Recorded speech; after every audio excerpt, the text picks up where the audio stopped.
Hello, my name is Richard Spindler, and I'm a volunteer with Amen United. Our mission is to promote constitutional rights for people and not for corporations, and to espouse the principle that money is property and is not speech. We work for a democracy for the people, and we try to have democratic decision making within our organization. In this presentation, we want to give the basic ideas about corporations and wealth and how that is affecting democracy in the United States. And in this first link, we will do one part of it, and then next video we'll do a second part, and we'll have 3 parts in total. So the presentation in total will be about the problem in the United States and its cause, discuss a little bit what is Amen United, the story of corporations, a little bit of legal case history about corporations, and money in campaigns, and then a strategy of how to solve that original problem we discussed, and how to get involved, and actually a reading list providing some references on what is discussed in this video. So let's first talk about the problem. Okay, there's a very visible problem, obviously, in the United States today with political spending. You can see this is a graph of independent expenditures, so it's not including party expenditures. This is, for example, of super PACs, and I have a reference here of where it comes from. You can see in the 2012 presidential election the huge jump in spending compared to previous years. And even the 2008-2010 were record-breaking years. And you can see every presidential election we're having more and more record-breaking years here with independent expenditures. And that would also be true of candidate expenditures. You notice it drops in 2014, but that's just because it's not a presidential year. But even if you look at non-presidential years, 2002, 2006, 2010, 2014, it's increasing steadily. And in fact, if you look at it, it looks like it's an exponential increase if you're into mathematics. And what does this imply? Well, basically, why are people donating and spending so much money on campaigns and candidates? Well, I think it's pretty obvious that whoever is doing this, which includes corporations and the wealthy mostly, are expecting subsidies, tax breaks, and favors. Okay, that's what they're expecting. Now, I want to note in these talks that corporations means all incorporated entities, including business, corporations, unions, nonprofits, and PACs, and so forth. So when we say corporation, I do not mean just business corporations. Okay, so it can be any of those. A less visible problem than the campaign spending is that corporations are and have used their rights as persons to do a number of things over the years. Refuse disclosure of what's in their products, and by rights up here I mean constitutional rights. Freely advertise harmful products, avoid government inspections, force chain stores in locations where communities don't want them, avoiding subpoenas, and so forth. And You might ask, well, how do corporations have constitutional rights? They're just legal entities. That's what much of this video is about, or these series of videos. So first, about Amen United. So we have 2 fundamental principles. Corporations, we believe, are an important tool to benefit humankind. For example, they have helped fuel and have been a prime component of our economic growth in the past century and a half or couple of centuries. But there are problems with corporations and how we oversee them or don't oversee them at the moment. Corporations, they have privileges granted by the people. They have charters given by our states, but they do not have constitutional rights. Corporations are created by people and they serve the people. And we just need to you realize that they are a tool for humankind. They are not a separate entity above and beyond us that have their constitutional rights. We created them. We grant them privileges as we see fit are important as a tool for our use. Second, money is not equivalent to speech.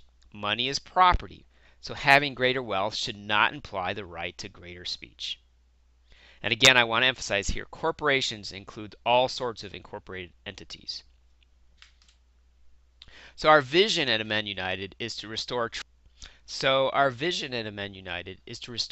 participatory democracy for the people, where corporations, unions, other artificial entities exist to serve the people and should not be recognized as having natural constitutional rights. And just so you know, historically, natural would have meant God-given rights, what you are given by God. Second, wealth should not determine a person's level of participation in democracy, and so money should not be considered equivalent to free speech. So let's do a brief history of corporations. Um, Originally, corporations were invented by kings as well as investors, partly to rule remote colonies.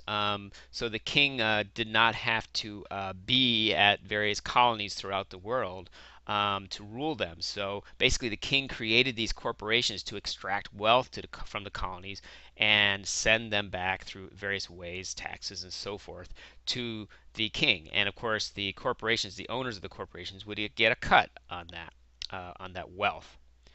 They were given some of the sovereign rights that kings had, limited liability, for example, and protection from prosecution, which of course allowed corporations to do many horrible things to people because they were protected from prosecution. They were basically given that sovereign right to do what they wanted in that respect. But kings did have checks and balances on that corporate power. They would have viewed corporations as a threat to them if there were not checks and balances. So the king, for example, could revoke their charter and disband the corporation if they thought they were going to be a problem. 9 of the original 13 American colonies were British transnational corporations, such as the Massachusetts Bay Company and the Virginia Company and others. And the governors were really basically the corporate governors, the board of directors of those corporations. And on the right here, you will see a charter for I believe this is the Massachusetts Bay Company. So many people I don't think realize this, that many of our original colonies were actually corporations that were chartered by the king to inhabit the colonies and extract wealth from them. Now, the original Boston Tea Party was really a protest primarily by small tea businesses against the tax breaks on tea given by Parliament. And it was interesting enough is most, if not all, of the Parliament members owned stock in corporations, for example, the British East India Company. And so, really, what was going on was the king and the parliament had given tremendous breaks to the British East India Company to prevent competition from the small tea businesses in the New World. Okay, and clearly the small businesses did not like that and would not like that, and it got to the point where they would not put up with it anymore, and they started the Boston Tea Party, which grew along with other grievances that the American colonies had against the king and the parliament into the Revolutionary War. So I don't want to argue that this is the only reason for the Revolutionary War and our eventual Declaration of Independence, but it was a big part of it. The small business owners were a big part of the Revolutionary War and the instigation of it. So now let's look at slavery and corporate history related to that. Georgia, remember, was originally a corporate penal colony, and again an incorporated entity, basically a slave labor colony. Inmates from England's debtor prisons were shipped to the slave labor camps in Georgia to work on the farms and in the New World. Eventually, these debtor prisons were emptied. People would die in Georgia. They worked so hard and the conditions were so difficult. So they kept sending new new prisoners from those prisons to work in Georgia. So after they basically emptied those prisons, they thought, well, where else can we get labor? Well, the British Royal African Company came up with that solution by providing and thinking of their solution was to provide slaves from the African continent. Obviously, there are various oppression and racist issues involved with this, but this was certainly an economic factor in this happening through the transnational corporate interests. So eventually what this formed was the triangle trade. The Massachusetts Bay Company proposed the notorious triangle trade where slaves were brought from Africa to the south, slave-made cotton from the south that these slaves produced was brought sent to New England and Boston, and that's where fabric was made from the continent, and that was shipped to England and Africa, completing the trade. Of course, the triangle, excuse me, and of course most of that shipped to England. So it arguably could be said that the American slave economy was invented by these transnational corporations to give them the profit and to provide wealth to the king. At least that was very much the economic side of this history of slavery. So really, it could be argued that the bloodiest war America's ever fought, the Civil War, was due in large measure due to colonial transnational corporate abuses, at least originally and from the economic side. And again, I don't want to discount the history of racism involved with this, but certainly in terms of economics, the corporate transnational companies had a huge part in this. After the Civil War, the robber barons of the Gilded Age rose, in particular railroads, for example. They benefited greatly economically from the Civil War, became huge powers economically and politically, and they invented white slavery and through debt bondage, where they owed so much debt to workers owed so much debt to companies that they couldn't stop working for those companies. And all these abuses led to worker revolts and the progressive movement, and again later the New Deal.